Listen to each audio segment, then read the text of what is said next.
안녕하세요. JS노동병원의 노정호입니다. 제가 요즘 우리 직원분들하고 환자분들에게 얻은 별명이 하나 있는데, 사실 무릎관절이라고 하면 옛날 분들이 이제 도관이라는 말을 많이 쓰잖아요. 그래서 그 할머니 분들이나 우리 직원분들이 저한테 언제부턴가 도가니 오빠, 도가니 선생님 이렇게 얘기를 하더라고요. 그렇게 친근하게 불러주니 저희 닉네임으로 사용하도록 하겠습니다.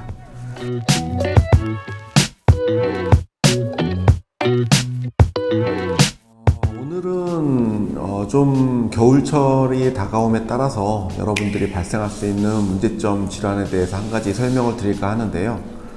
혹시 여러분들 횡문근 융해증이라고 들어보셨는지 모르겠습니다. 이게 일반적으로 많이 알려져 있지는 않은데 실제로 많은 사람들이 겪고 있고, 조금만 일상생활에서 조심만 하면은 피할 수 있는 병이긴 한데, 만약에 이 병에 걸리게 되면은 사망에까지 이를 수 있는 아주 무서운 병이기도 하거든요. 일단 이 병에 대해서 간략하게 설명을 드리면, 횡문근 융해증은 말 그대로 횡문근이 녹는 병입니다.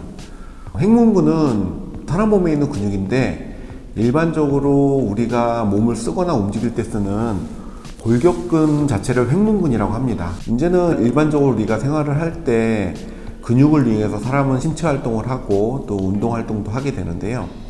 이 근육이 어떤 외부의 요인이든 내부적 요인이든 의해서 심한 손상이 오거나 파괴가 왔을 경우에는 근육 안에 있는 마요글로빈이라는 성분 자체가 혈액 안으로 타고 들어서 일반적으로 콩팥으로 가서 대사를 이루어줘야 되는데, 콩팥에서는 하루에 처리할 수 있는 용량이 정해져 있거든요. 그러니까 과한 마요글로빈 같은 성분들이 콩팥으로 밀려 들어오게 되면 일시적으로 콩팥이 기능을 하지 못하고, 그걸로 인하여 신부전증이 다다르게 되고, 신부전증은 콩팥이 망가진다는 병이거든요. 그러다 보면은 이제 그 신부전증을 해서 다장기에 손상이 따라오게 되고, 그래서 최악의 경우에는 사망에 이를 수도 있는 병을 횡문근 융해증이라고 합니다. 횡문근 융해증의 증상은, 가장 흔한 증상이 일단 소변량이 갑자기 감소를 하고요. 또 환자분들이 병원에 올 때 가장 먼저 호소하시는 게 소변의 색깔이 젓갈색 또는 아주 진한 노란색을 띠는 소변을 갑자기 보게 된다고 합니다. 일반적으로 근육에 대한 통증을 처음부터 호소하진 않고, 체내 수분 자체가 제대로 돌지를 못함으로 인해서 생기는 탈수 증상과 함께 그다음에 소변 감소가 가장 흔한 증상이라고 볼 수 있겠습니다. 일반적으로 근육 손상이라 한다면 외상에 의한 걸 생각할 수 있는데요. 외상이라 하면은 외부적인 물리적인 힘에 의해서 근육이 심하게 파괴된다든지, 아니면 압착을 당해서 근육이 망가진다든지 하는 거 외에, 또 평소에 운동을 하지 않던 사람들이 갑작스러운 운동을 하게 되면은 근육이 과한 운동을 해야 되고, 그러다 보면은 근육이 파괴되거나 손상되는 일이 생깁니다. 그럴 때 그 근육에 파괴되는 양이 많아졌을 경우에 근육이 녹는 증상이 생기고, 이 횡문근 융해증이 발생할 수 있습니다. 또 다른 원인으로는 약물 같은 거에 의해서도 발생할 수 있고요. 대표적인 약물은 우리가 일반적으로 많이 복용을 하고 계시는 고지혈증을 예방하거나 치료하는 약이 있습니다. 그 고지혈증을 치료하는 약이 과다 복용되거나 운동하기 전에 충분한 스트레칭을 하지 않고 나서 운동을 급격하게 할 경우에 생긴다고 되어 있습니다. 또 하나, 겨울철에 또 흔히 발생할 수 있는 것 중에 하나가 뭐냐면, 겨울철에 저희 추우니까 집에다가 전기장판 같은 걸 깔고 주무시거나, 아니면은 따뜻한 온돌 아랫목에서 주무시는 경우가 있는데, 장시간 근육이 그런 따뜻한 환경에 오랫동안 노출이 되는 경우에는 근육이 계속 긴장이 풀어진 상태로 유지가 되고, 근육이 움직일 일이 없다 보니까 근육이 계속 이완되면서, 그러면서 근육이 녹는 횡문근 융해증이 발생할 수 있다고 되어 있습니다. 대표적으로 이런 증상들 생기는 경우가 어떤 경우가 있냐면, 젊은 남자들이 훈련소에 들어가게 되잖아요. 훈련소에 들어갔을 때 평소에 운동을 하지 않거나 부족하신 분들이 갑자기 훈련소에 입소를 해서 운동량이 늘고 훈련량이 증가될 때, 그럴 때 이 횡문근 융해증이 올 수 있습니다.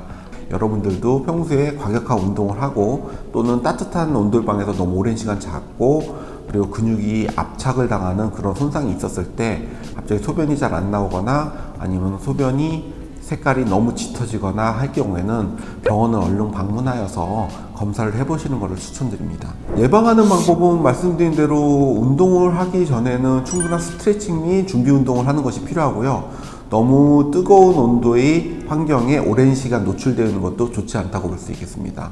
그 외에 평소에 복용하고 있는 약이 어떤 종류인지 잘 알고 그런 약을 복용하고 있는 과정에 말한 것과 같은 증상이 생길 경우에는 얼른 병원을 찾는 것이 바람직할 것 같습니다. 그렇다면은 말 나온 김에 여러분들에게 심폐소생술에 대해서 간략하게 설명을 드리겠습니다. 환자의 목 뒤를 받쳐주고 턱을 앞으로 끌어올려서 목이 뒤로 젖혀지도록 하는 모습이 가장 기소 확보를 잘할 수 있는 자세라고 되어 있습니다. 다음에 A 다음에 이제 B가 되겠죠. B는 브레스팅, 다시 말해서 숨을 쉬게 해주는 겁니다. 그래서 환자가 숨을 쉬고 있는지 확실하게 눈으로 확인해서 콧구멍이나 입안에 이물질이 있는지를 확인을 해주고요. 이물질이 없는 상황에서도 숨을 쉬지 못하고 있다면은 인공호흡을 시행하여 숨을 불어넣어주는 것이 좋겠습니다. 세 번째 A, B, C 중에서 C는 서큘레이션, 다시 말해서 순환인데요. 여기서가 이제 우리가 일반적으로 알고 있는 가슴 압박법에 의한 심폐소생술 단계가 되겠습니다. 가슴 압박을 하는 방법은 환자의 오른쪽 가슴과 왼쪽 가슴의 가운데 부위에 흉골 부위가 있습니다. 갈비뼈가 아닌 흉골 부위, 이 가운데 부분을 왼손으로 손바닥 아래쪽을 향하여 거기에 맞춰서 대고 오른손으로 그 윗부분에 그 손을 얹은 다음에 반드시 환자보다 높은 위치에서 팔꿈치를 쭉 펴고 그 상태로 체중을 이용하여 눌러주게끔 되어 있습니다. 이걸 눌러주는 압박은 계속 오랫동안 계속 할 수 있으면 좋지만 이것 자체를 최소한 30회 정도는 쉬지 말고 해주라고 되어 있으니까 30회 정도를 연속적으로 해주는데 하다가 중간에 이제 흉골이나 갈비뼈가 무드득하고 부러지는 느낌이 올 수도 있습니다. 그럴 때 여러분들 겁내지 마시고 갈비뼈나 흉골이 부러지는 한이 있더라도 그래도 여전히 강한 압박을 줘야 되고 실제로 압박을 해서 왔다 갔다 하는 높이는 평균적으로 한 5cm 정도를 상하 운동을 해주라고 되어 있습니다. 그러니까 5cm 정도의 깊이가 들어가게끔 힘껏 눌러서 압박을 해주라고 되어 있습니다. 평균적으로 30회의 가슴 압박술을 시행한 다음 2회의 인공호흡을 해주는 사이클로 해주라고 되어 있고요. 만약에 본인이 가슴 압박술을 혼자 계속 하다가 힘이 받쳐서 못할 경우에는 힘이 안 되는 상황으로 오래 끌어보는 건 아무 소용이 없기 때문에 주변 사람과 손을 바꿔가면서 효과적인 압박을 해줘야만 효과가 있다고 되어 있습니다. D는 디서빌리티라고 해서 환자분이 누워있거나 의식이 없는 상황에서 그 다음에 봐야 될 것이 다른 부위에 어디 팔이 어딘가 껴있다든지 어디 다리 쪽에 장애가 생겼다든지 아니면 골절 유무가 있다는지를 확인해 주시는 거고요. 마지막 2단계에서는 D까지 한 다음에 그래도 환자의 의식이 돌아오지 않고 효과가 없다면은 일단은 어디 숨겨진 곳에 상처가 있는지 아니면 무슨 손상한 부위가 옷 때문에 가려져 있는 건 아닌지 확인하기 위해서 익스포저, 다시 말해서 옷을 벗기고 신체 각 부위를 갖다가 정확하게 확인하는 것이 되겠습니다. 일반적으로 2단계까지 가는 때까지 시간은 너무 오래 걸리니까 여러분들이 응급처치만을 하기 위해서는 일단은 그 인공호흡과 그다음에 가슴 압박을 통한 심폐소생술을 잘 주시하시면 되겠습니다. 정형외과 수술을 하는 과정에서 가끔 심폐소생술이 필요한 단계가 있냐고도 물어보신 분들이 있는데 사실 정형외과 수술에서는 크게 심폐소생술을 할 일은 별로 많지 않아요. 대부분 전신마취를 하는 경우도 별로 없고 국소마취나 부분마취를 시행하고 수술을 하는데 가끔 수술 중에 부분마취만을 한 상태에서 하지 수술을 하다가 지방색전증이라는 병이 생기는 경우가 있는데 그럴 때 그 지방색전이 혈관을 타고 심장이나 폐에 있는 혈관을 막게 되면은 갑작스러운 심정지나 호흡정지가 올 수 있습니다. 이럴 때는 전신마취를 얼른 바꿔줘야 되는데 그 단계까지 오랜 시간이 걸리면 안 되기 때문에 그때 그 전신마취를 바꾸는 단계까지 심폐소생술을 가끔 하는 경우가 있습니다. 그리고 심폐소생술을 하는 단계에 있어서 중요한 게 가슴 압박과 인공호흡인데 만약에 인공호흡을 할 수 없는 여의치 않은 상황이라 하면은 오로지 심폐소생술만을 계속적으로 지속해 주시는 것도 나쁘지 않겠습니다.